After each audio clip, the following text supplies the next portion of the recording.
বাংলাদেশ জাতীয়তাবাদী দল বিএনপির যে সকল তরুণ জনপ্রিয় নেতা রয়েছেন ওর মধ্যে ইশরাক হোসেন অন্যতম একজন।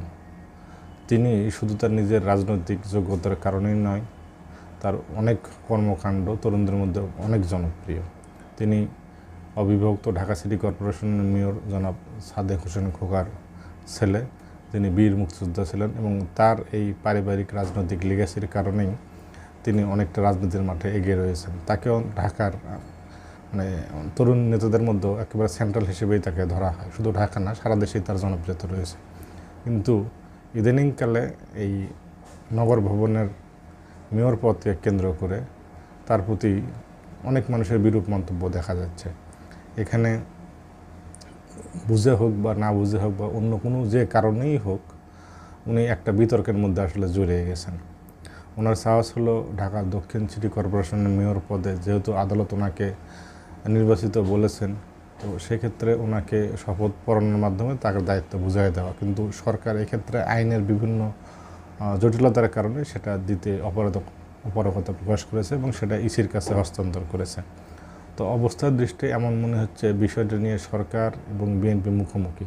তো এর মধ্যে গত 13 তারিখে জনাব তারেক রহমানের সাথে ডক্টর ইউনূসের বৈঠকে বিএনপি এবং সরকারের মধ্যে যে দূরত্ব ছিল, মনে করা হচ্ছে অনেকটাই সেই দূরত্ব ঘুচেছে। কিন্তু এই যে জনাব ইশরাকের এই যে মেয়র পদ দাবি করা এবং এটা নিয়ে আন্দোলনে থাকাটা অনেকের মধ্যে একটু দ্বিধাদ্বন্দ্বের জন্ম দিয়েছে। বিশেষ করে একটা অনুষ্ঠানে উনি নিজেকে মাননীয় মেয়র লেখা একটা ব্যানারের সামনে বক্তব্য দিচ্ছিলেন। এটা জনমনে বিরূপ প্রতিক্রিয়া সৃষ্টি করেছে।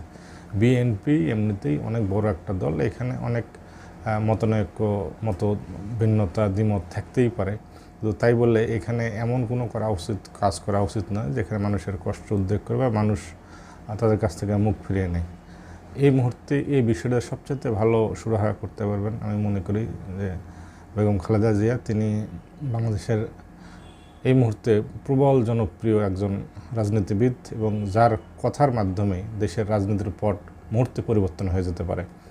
আমরা আশা করি যে ম্যাডাম খালেদা জিয়া অথবা জনাব তারেক রহমান, যিনি বিএনপির ভারপ্রাপ্ত চেয়ারম্যান, উনি এই বিষয়টাতে হস্তক্ষেপ করবেন এবং এই বিষয়টার একটা শীঘ্র সমাধান করবেন। তাছাড়া ঢাকা দক্ষিণ সিটি কর্পোরেশনের যে সমস্ত নাগরিক সুবিধার জনভোগান্তি হচ্ছে, এই ভোগান্তি জনগণকে বিরূপ একটা মনোভাবের মধ্যে টেনে নিয়ে যেতে পারে।